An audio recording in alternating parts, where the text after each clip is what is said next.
नमस्कार, मैं सुनील आप सभी का एजुकेशन प्रभा यूट्यूब चैनल पर हार्दिक स्वागत करता हूं। आज मैं फिर से उपस्थित हूं आपकी दर्शन की कक्षा में, जिसमें कि जैन दर्शन को लेकर आज उपस्थित हैं। और ये इसलिए महत्वपूर्ण है क्योंकि सारी परीक्षाओं में ये पूछी ही जाती है, इसलिए बहुत ही महत्वपूर्ण है। तो इसके बारे में आज हम संपूर्ण जानकारी इकट्ठा करेंगे, तो आप वीडियो के अंत तक बने रहें।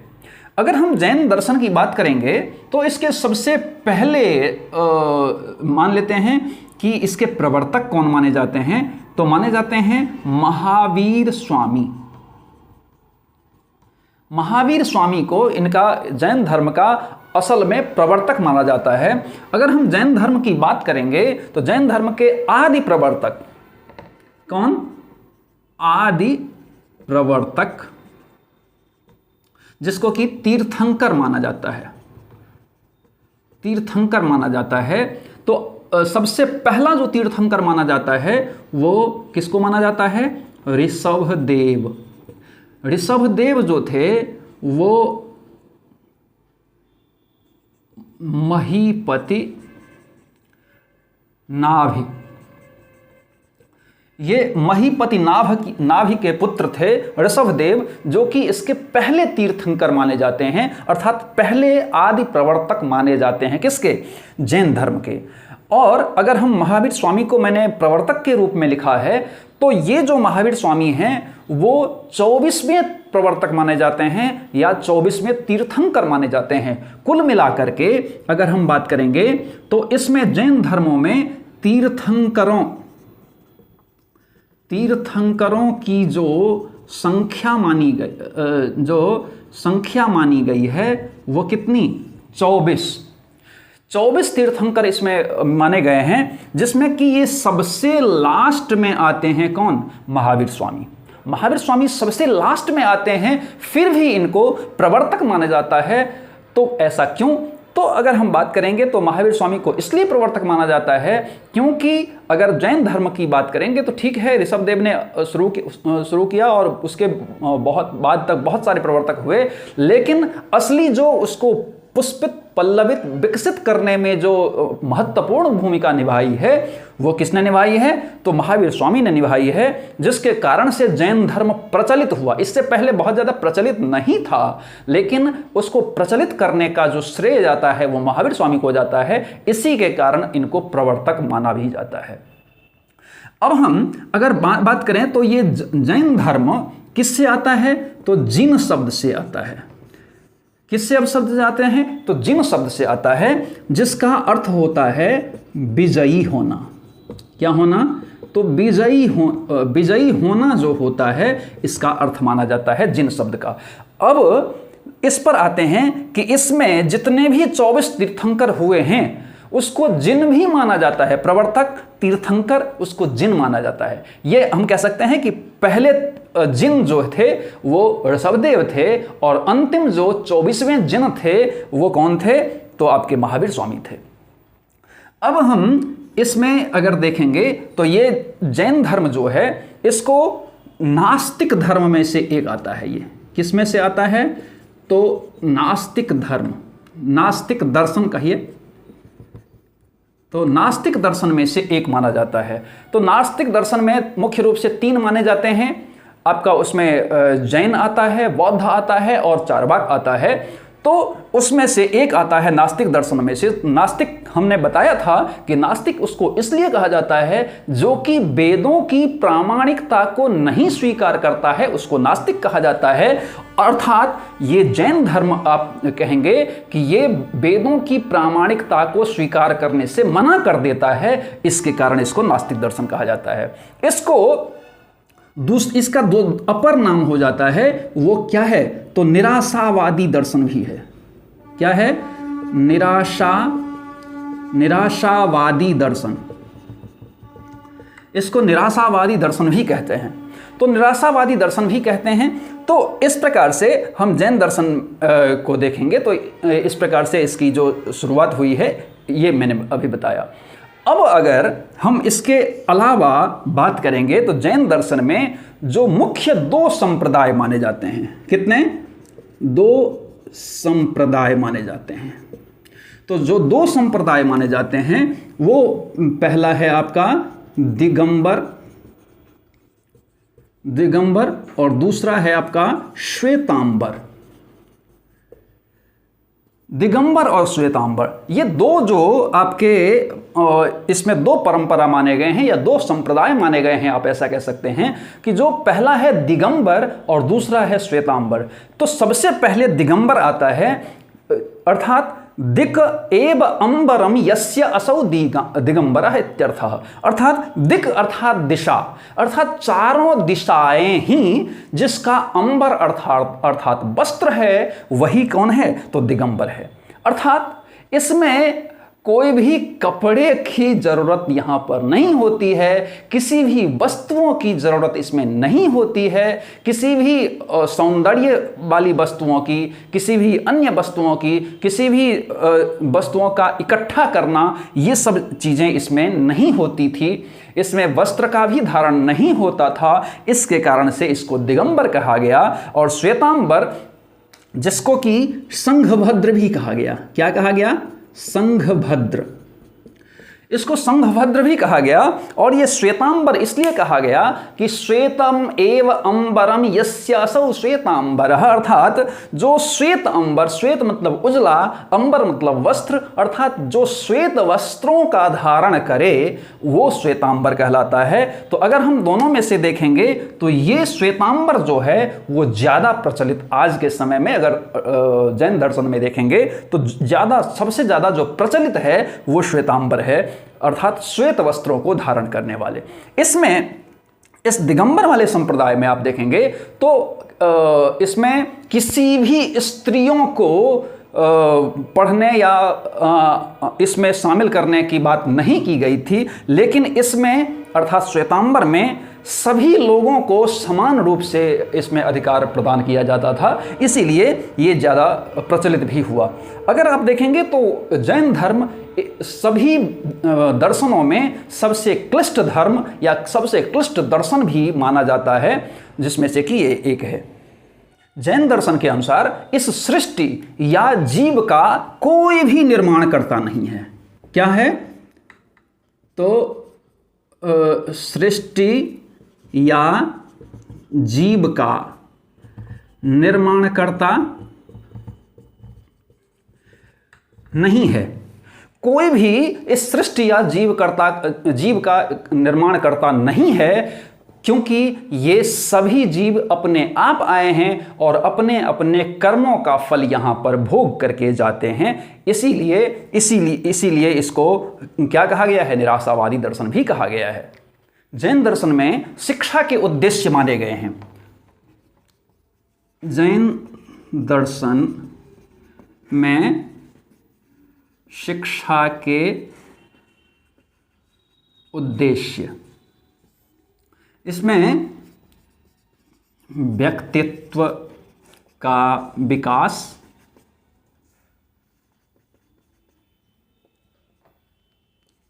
सम्यक ज्ञान, सद्वृत्तियों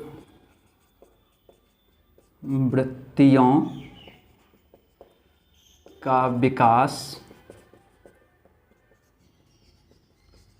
सांस्कृतिक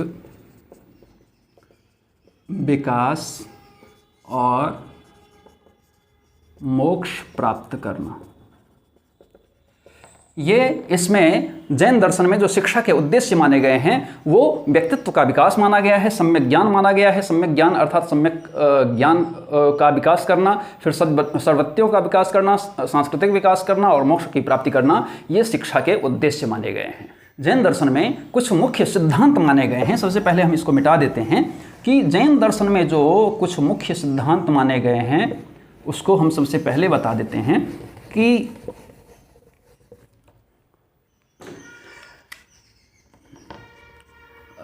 मुख्य, सीधे लिख देते हैं मुख्य सिद्धांत।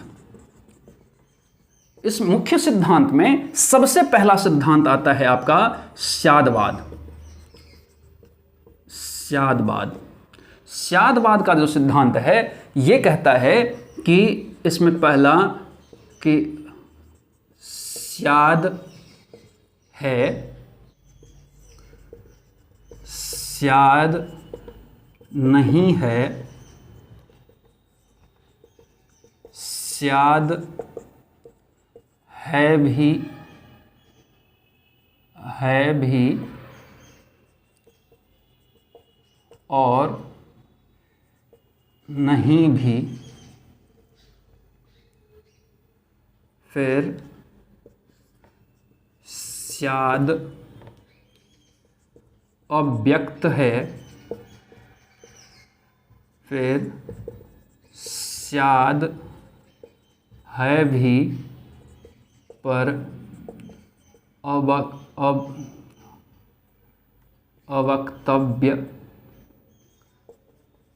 अवक्तव्य है, स्याद नहीं है और अवक्तव्य है। ये स्यादवाद का सिद्धांत है। इसके कुछ अन्य भी सिद्धांत हैं जो कि हम देख लेते हैं। इसमें लिख देते हैं अन्य सिद्धांत।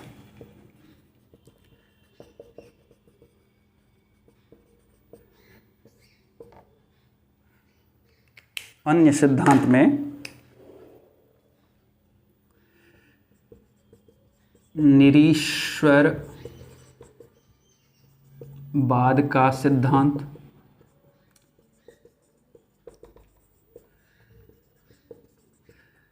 मोक्ष का सिद्धांत, ज्ञान का सिद्धांत और चरित्र का सिद्धांत। ये हम स्यादवाद के जब हम सिद्धांत की बात करते हैं तो मुख्य सिद्धांत आपका ये हो जाता है स्यादवाद का सिद्धांत। इसमें स्याद है, स्याद नहीं है, स्याद है भी और नहीं भी, फिर स्याद अवक्तव्य है, फिर स्याद है भी पर अवक्तव्य है, फिर स्याद नहीं है और अवक्तव्य है। फिर ये अन्य सिद्धांत में आता है आपका निरीश्वरवाद का सिद्धांत, मोक्ष का सिद्धांत, ज्ञान का सिद्धांत, चरित्र का सिद्धांत। ये सब सारे कुल मिलाकर के सिद्धांत हैं। अब पहले हम इसको मिटा देते हैं, फिर अन्य चीज़ों को देखने का प्रयास करेंगे। अन्य चीज़ों को इसमें जो पंच महाव्रत हैं बहुत ही ज़्यादा महत्वपूर्ण है। इसमें पंच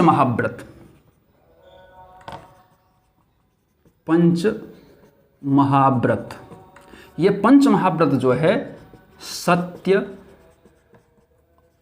अहिंसा, अस्तेय,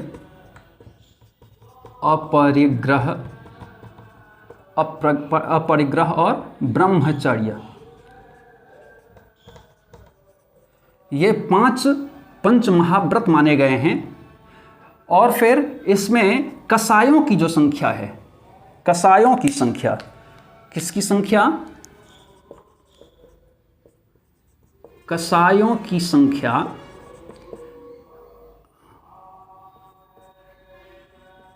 कसायों की जो संख्या है उसको कसायों को कहा गया है लोभ, क्रोध, फिर मोह और अहंकार। ये 5 कसाय माने गए हैं। कसाय अर्थात अपकर्म माने गए हैं, खराब कर्म माने गए हैं, अर्थात इसको त्याज्य करना ही उचित होता है। तो ये 5 कसाय हैं जो कि लोभ, क्रोध, मोह और अहंकार इसमें बहुत ही ज़्यादा विशिष्ट है।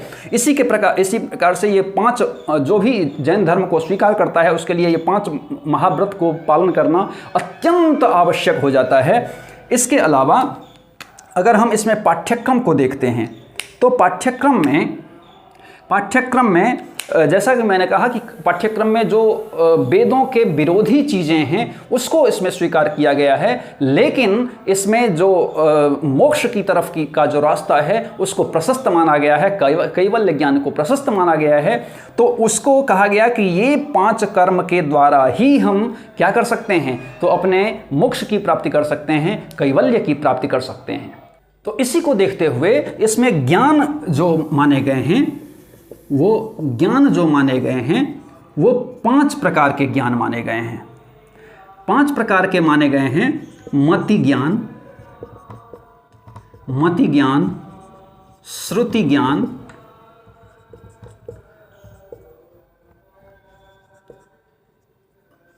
अवधि ज्ञान, मनः पर्याय ज्ञान, मनः पर्याय ज्ञान और कैवल्य ज्ञान। ये 5 प्रकार के इसमें ज्ञान माने गए हैं, जिसमें मति ज्ञान अर्थात हमारी जो मति होती है उसका ज्ञान होना, श्रुति ज्ञान सुनी हुई चीज़ों के द्वारा ज्ञान होना, फिर अवधि ज्ञान काल के द्वारा समय के द्वारा ज्ञान प्राप्त करना, मनः अर्थात अपने अंतः मन के द्वारा जो हम चिंतन मनन करते हैं उसके द्वारा, और फिर इन सारी चीज़ों को मिला करके कैवल्य अर्थात मोक्ष की प्राप्ति करना, एक अर्थात इन सारी सांसारिक मोह माया जाल से परे हो करके अनंत में विलीन हो जाना क्या है, यहाँ पर मोक्ष की प्राप्ति करना है या कैवल्य ज्ञान की प्राप्ति करना है। और किसी भी ज्ञान को जब हम लेते हैं तो ज्ञान को प्राप्त करने के लिए शिक्षण विधियों का सहारा लेना पड़ता है। तो इसमें शिक्षण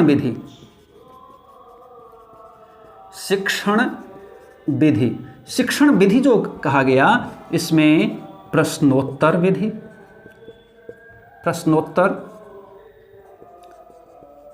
चिंतन मनन, स्वाध्याय,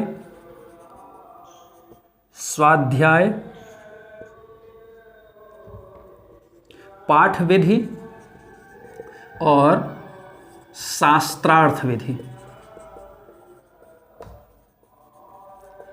इसमें जो माना गया है कि ये जो ज्ञान है, मति ज्ञान, श्रुति ज्ञान, अवधि ज्ञान, मनः पर्याय और कैवल्य ज्ञान को प्राप्त करने के लिए शिक्षण विधियों का सहारा लेना पड़ता है। उसको प्राप्त करने के लिए हमें प्रश्नोत्तर विधि, चिंतन मनन विधि, स्वाध्याय विधि, पाठ विधि और शास्त्रार्थ विधि का सहारा लेकर के हम इन तमाम चीज़ों के ज्ञान को, तमाम संबंधी ज्ञान को हम प्राप्त करने में समर्थ हो जाते हैं। इसमें अनंत चतुष्टय को भी माना गया है। किसको? तो अनंत चतुष्टय को इसमें अनंत दर्शन,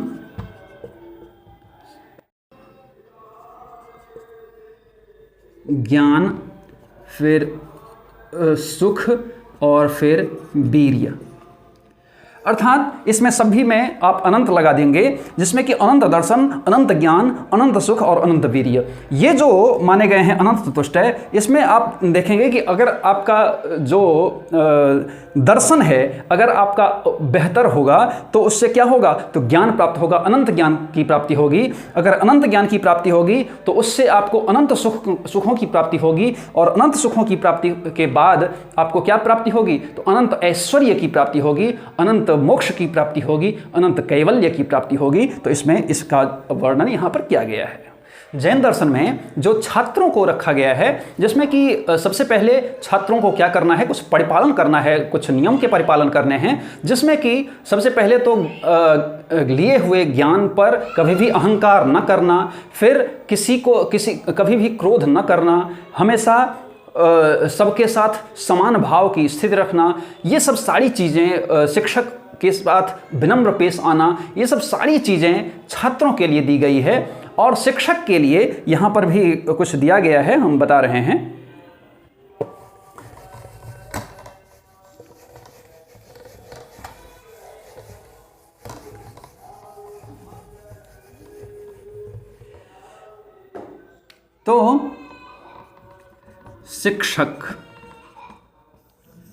तो शिक्षक के लिए यहाँ पर 2 चीज़ें लिखी गई हैं। एक इसमें अध्यापक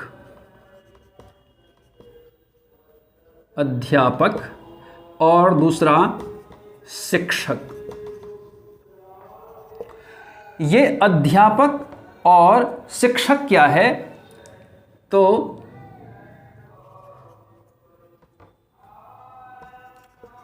अध्ययनशील, ध्यानशील, फिर पाप भीरु,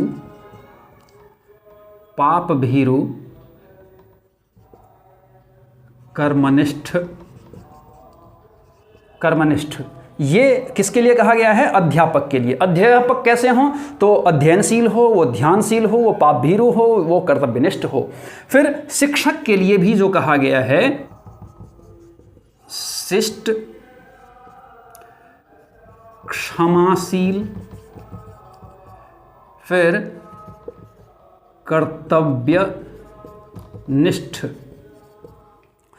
तो यहां पर शिक्षक के लिए कहा गया है कि शिक्षक कैसे हों, तो शिष्ट हों, क्षमाशील हों और कर्तव्यनिष्ठ हो। तो ये जो आपका है, ये जैन दर्शन की परंपरा में शिक्षकों के लिए कहा गया है, अर्थात शिक्षकों की महत्ता अत्यंत यहां पर बताई गई है कि शिक्षक बहुत ही ज़्यादा क्या हों, तो ये सब सारी चीज़ें इसमें समाहित हों, तो वैसे लोग शिक्षक होते हैं। क्योंकि शिक्षक की बातें सारे जो जनता होती है या जो शिष्य होते हैं, छात्र होते हैं, वो मानते हैं और मानने के साथ साथ उसका प्रचार होता है, प्रसार होता है। तो उनमें ये सारी चीज़ें क्राइटेरिया हों, तो वैसे शिक्षक को यहाँ पर रखा गया है, अर्थात शिक्षक के बारे में अत्यंत यहाँ पर अच्छा संदर्भ रखा गया है।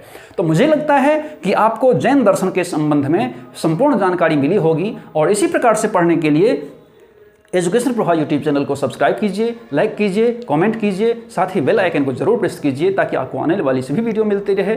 लेकिन एक चीज़ आपको बताएंगे कि हम आपके लिए काफ़ी ज़्यादा मेहनत करते हैं और आप तक ये ज्ञान पहुंचाते हैं। तो आप शेयर भी कीजिए, लाइक भी कीजिए, कमेंट भी कीजिए और साथ ही बेल आइकन को भी प्रेस कीजिए ताकि आपको आने वाली सभी वीडियो मिलती रहे।